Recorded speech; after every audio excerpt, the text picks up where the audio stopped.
Shalom. So we're talking about the Sheva mitzvot, and everybody knows that God made this covenant with all of humanity before the covenant of the 613 commandments with Israel, that there are 7 universal laws that apply to all of humanity. And one of the things that we learn is that these 7 laws are not so simple. They have many, many details, and we're going to be discussing the various applications and the various permutations and the various ramifications of these laws in everyday life. And even laws like blasphemy and laws like idolatry that might seem to some to be of a bygone era, actually there are many manifestations in our current generation, in contemporary society, and those that are sensitive and that want to be careful in every aspect of their lives to make sure that they don't, God forbid, touch upon in their conduct any transgression of these things. They have some very interesting questions. Some of you that are watching, there are many inquiries that people have regarding everyday situations that they realize that, well, this might actually smack of some sort of situation of idolatry. So those are all things that have to be discussed. The basic 7 and the many different examples of how they actually are manifest in the world today. But what it comes out to, actually, when we begin to delve into this topic in the spirit of Torah and in the spirit of sincere Torah study, in the Jewish manner of really wanting to make sure that in every fiber of our being we are fulfilling the ratzon, the will of God, we begin to discover that these 7 laws have so many different maybe layers of application and meaning, so that even the most minimalistic opinions amongst the sages as to what the barest obligations are for the Noahides might reveal that there are actually tens of laws that kind of emanate from the basic outline of the 7. And this is a topic unto itself. I want to go further, though, for the moment and explore the idea of, well, how many mitzvot really are there available for a non-Jew to perform? One of the things that we begin to understand when we delve into the sources and the process of the transmission of Torah and the clarifications of the sages throughout the generations, we begin to understand that the concept of the covenant of the 7 universal laws is a kind of a minimalistic, basic set of requirements for the bedrock of society, for a healthy, functioning world. In other words, put it simply, God has billions of people in this world. He doesn't expect from the entire world to aspire to the highest level. He does encourage it, but he does have a minimal standard by which the earthly court is authorized to carry out punishments for those that transgress. And so looking at it from that point of view, the basic 7 laws are the absolute bottom line of what a normal, healthy, functioning society should consist of. However, we find a thread throughout the Torah, and by the Torah here, of course, I mean the entire body of the tradition of our sages. We find an idea that the non-Jewish world is firmly entrenched in the Torah, and that well nigh the entire body, practically, of the mitzvot is something that non-Jews also can relate to. What do we mean by this? If we are taught, and indeed as Jews we believe, I hope, that the Torah is literally the blueprint of creation, that the Torah is the physical manifestation, as it were, of Hashem's will in this world, and that, and the most beautiful definition of the mitzvot, that this is advice, these are conduits through which we can bring a level of blessing into the world. We can bind ourselves, as it were, to the side of good in the world, to positivity, and we can actually elevate human existence to a level of divine purpose. That's what the mitzvot are all about.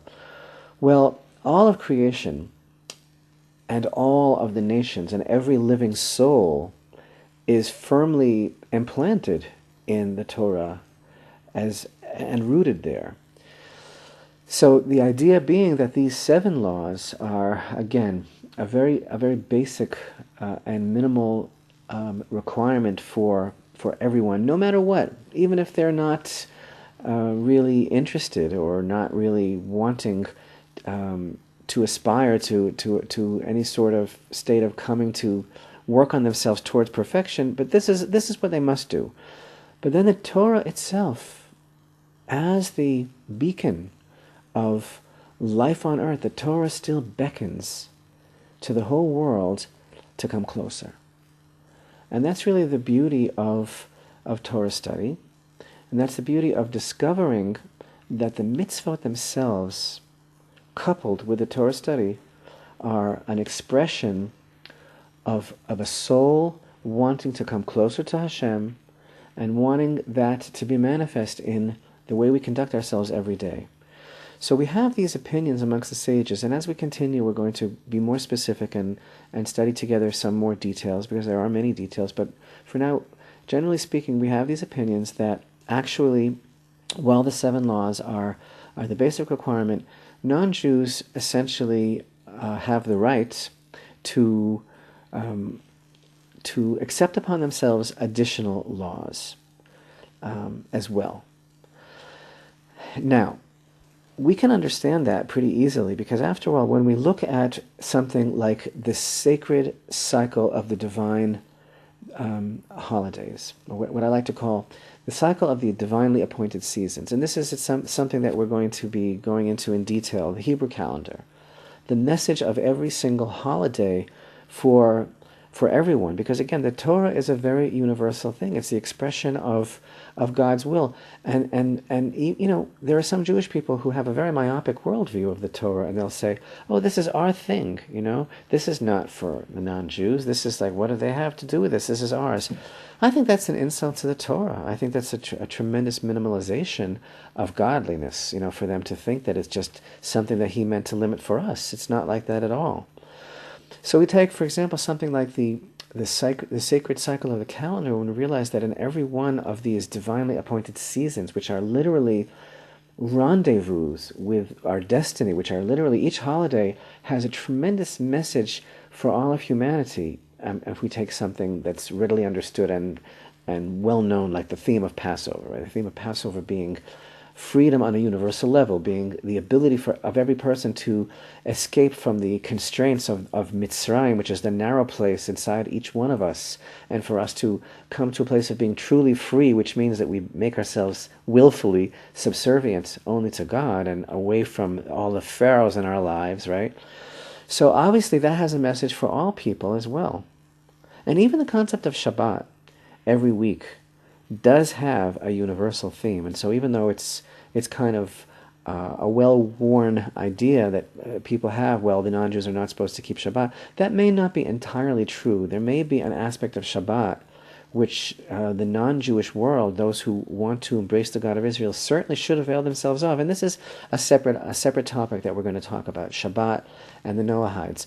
But what I want to say now is, there is an idea that just about, and I'm going to say again, practically, well nigh, all of the mitzvot of the Torah have a universal theme and a universal application. And the question that we're going to explore together is, how should those mitzvot, which are the commandments that are not included in the basic 7, but the other mitzvot from the body of the 613, if a non-Jew wants to voluntarily take them upon himself, how should he observe them? Because he cannot observe them in the exact same manner in which Israel would be observing them. He cannot, make it seem as if he is Jewish. He cannot purport to be Jewish. It's not enough for him just to keep the commandment if he's not Jewish. But yet, at the same time, there is intrinsically, in the very essence of the mitzvah, something calling out to him. And this is if he feels that way, and if you feel this way, this is only natural, this is wonderful, and this is healthy, because it is for you. it is for you. The question that is being clarified by the rabbis today, and this is a beautiful phenomena, that we are in a position today where there is such an outpouring of desire and such a spiritual revolution that there are so many non-Jews that are coming to the Torah. The questions are being clarified.